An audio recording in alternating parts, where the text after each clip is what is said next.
وعلى آله وصحبه وسلم بكل ما ذكرنا وبأذنك وبحمدك وبرضاك وبطاعة كلماتك أستغفر الله الذي لا إله إلا هو.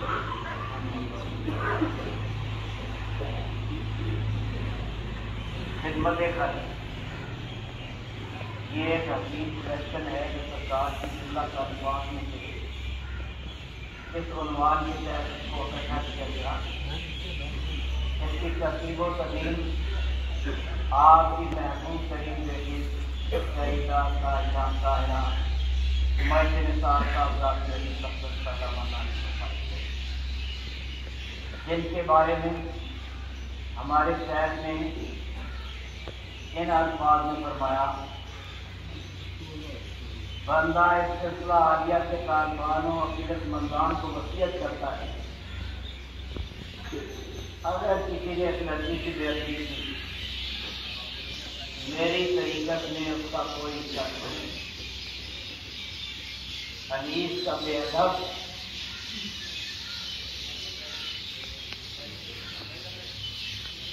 میرے شہر سے معلوم ہے.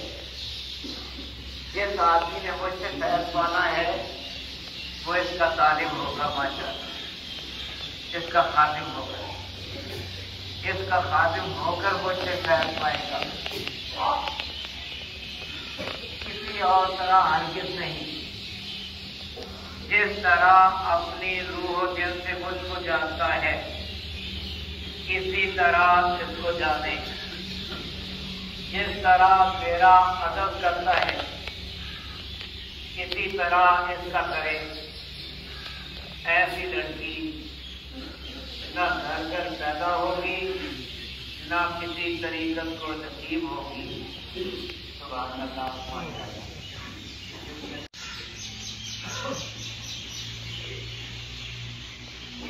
واضح ہو کہ دین کی مدد 3 طریقوں سے کی جاتی ہے: ذکر الہی، دعوت و تبلیغ، مخلوق کی خدمت. یہ تینوں کام باہم مربوط و منسلک ہونے کے ساتھ ساتھ اپنی ایک جداگانہ حیثیت بھی رکھتے ہیں اور اللہ اور اس کے رسول صلی اللہ علیہ وسلم کی محبت کے حصول کے لیے ناگزیر. اللہ تعالیٰ کی محبت کا راز حضور اکرم صلی اللہ علیہ وسلم کی محبت میں ملک ہے اور حضور اکرم صلی اللہ علیہ وسلم کی محبت کا راز ذکر الہی. ذکر کی حقیقت تبلیغ ہے اور تبلیغ کی حقیقت مخلوق کی خدمت میں ہے اور مخلوق میں سب سے پہلا نمبر بیمار کرنا. ذکر، تبلیغ اور خدمت ہی وہ مقبول الاسلام کام ہیں جن میں ہمارے اسلاف ہمیشہ مصروف عمل رہے.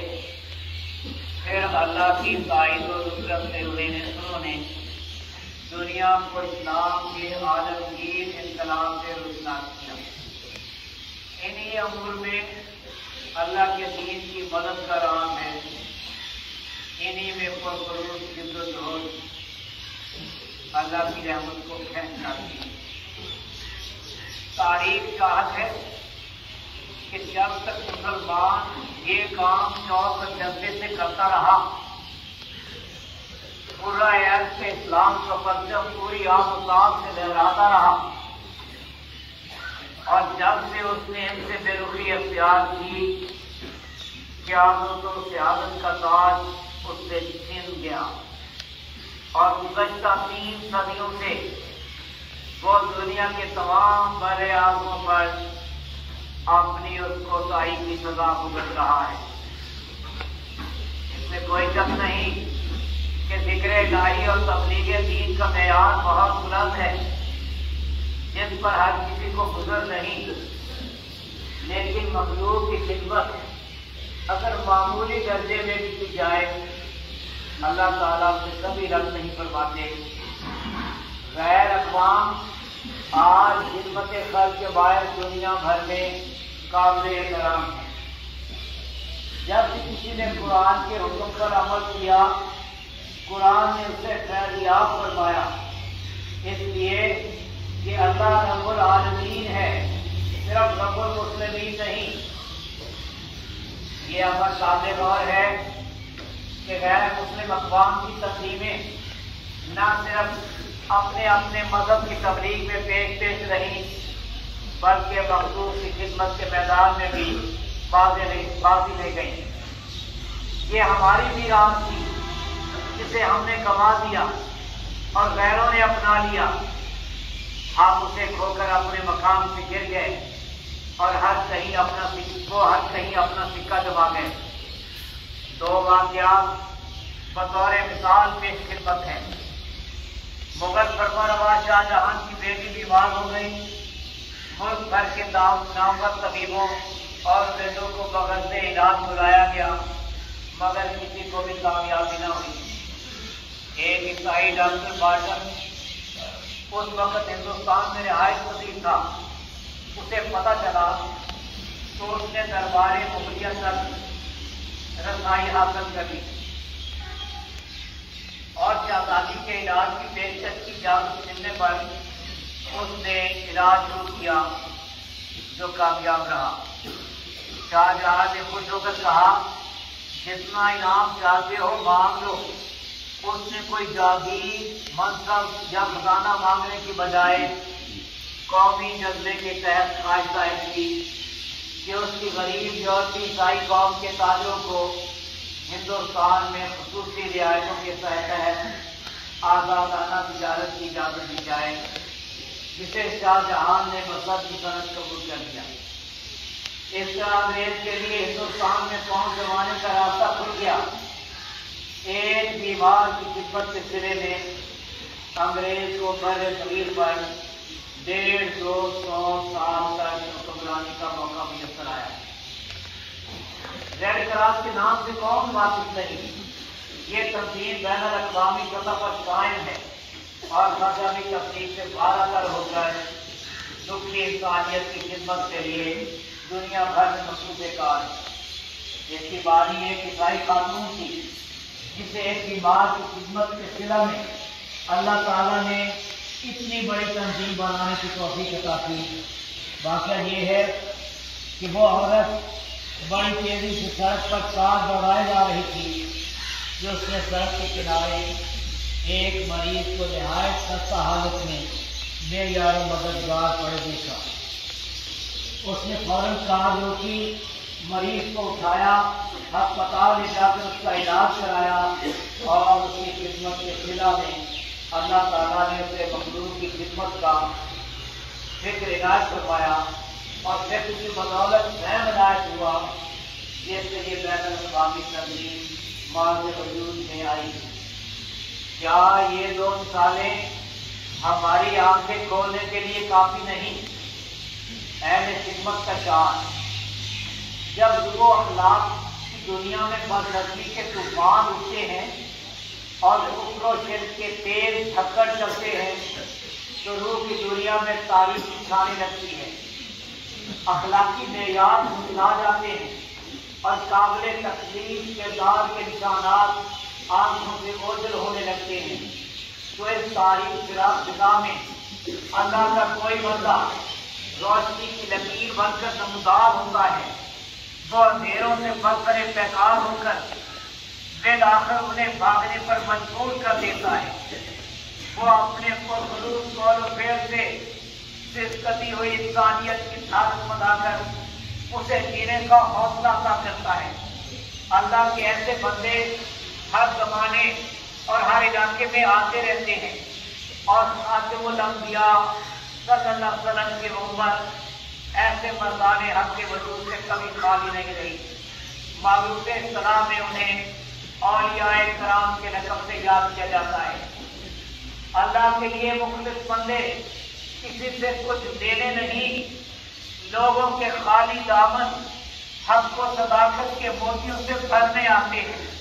ان کی نگاہ تریاق، کلام صفات اور اخلاق پرکشش ہوتا ہے۔ وہ اخلاق نبوی سے مزین ہو کر اپنے ذاتی عمل کا نمونہ پیش کرتے ہیں۔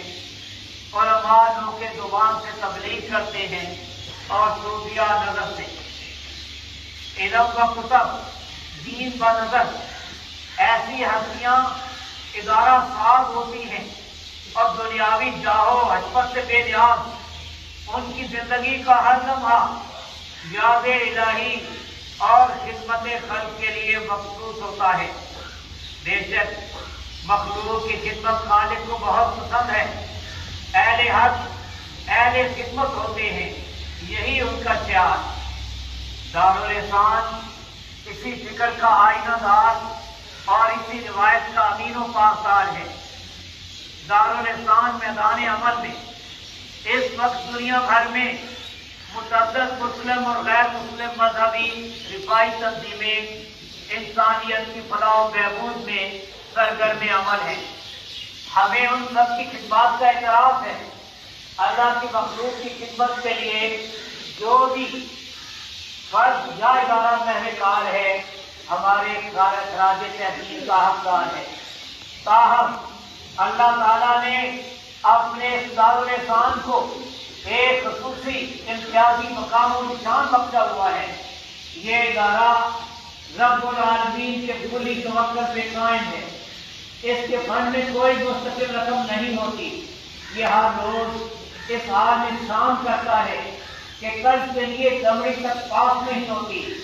اللہ تعالیٰ نے اسے کسی بھی معاملہ میں کسی کا محتاج نہیں ہونے دیا اور اس کی ہر حاجت اپنی جناب سے پورے اعزاز و اکرام سے روا فرمائی۔ یہ توکل اللہ کا وہ واقعی مقام ہے جس کا کسی بھی طرح حق کے شکر ادا نہیں کیا جا سکتا۔ دین اسلام کی تبلیغ اور اس کو ہدایت کے لیے بین الاقوامی مرکز دارالحسان فیصلہ آباد کے دارالحکمت المعروف دارالشفا میں ہر سال 2 مرتبہ مارچ اکتوبر فری آئی کیمپ منعقد کیا جاتا ہے۔ ہر 6 ماہ بعد فری آئی کیمپ لگانے کا مقصد ان نادار و لاچار و افراد میں گھرے ہوئے مریضوں کو علاج کی سہولتیں مفت فراہم کرنا ہے جو آپ جیسی نعمت سے معلوم ہیں، ہو کر دوسروں کے دست نگر بن جاتے ہیں اور علاج معالجے کے گران قدر اخراجات کے متحمل نہیں ہو سکتے۔ ملک بھر سے آنکھوں کے مریض تشخیص و مشورہ اور علاج معالجہ کے لیے دارالحکمت کے آئی کیمپ میں آتے ہیں۔ کیمپ میں متعین امراض جسم کے نام پر ماہرین بغور معائنہ اور تشخیص کے بعد ان مریضوں کو دارالحکمت میں داخل کر لیتے ہیں جن کی آنکھوں کے آپریشن کیے جاتے ہیں۔ دیگر مریضوں کو مناسب مشورہ اور ادویات دے کر فارغ کر دیا جاتا ہے۔ کسی بھی مریض سے مشورہ ادویات اور آپریشن کی کوئی فیس نہیں دی جاتی، بلکہ دارالحکمت میں داخل ہو کر مریضوں اور ان کے تیمار داروں کو مفت قیام و دعا کی سہولت فراہم پہنچائی جاتی ہے۔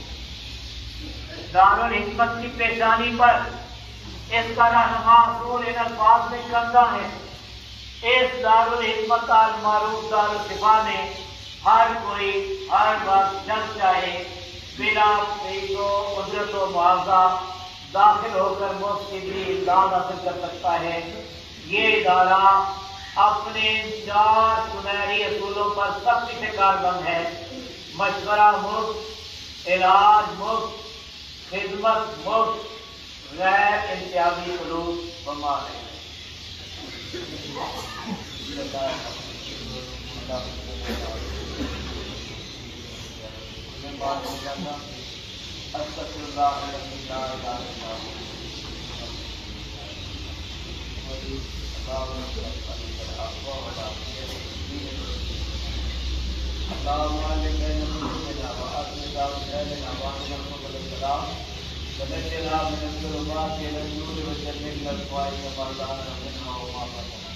وبارك لنا في أسماعنا وأبصارنا وقلوبنا وأزواجنا وذرياتنا وتوب علينا إنك أنت التواب الرحيم. هو الذي يعلم ما بين يا إلهي جانب التشكيل لا يتجاهل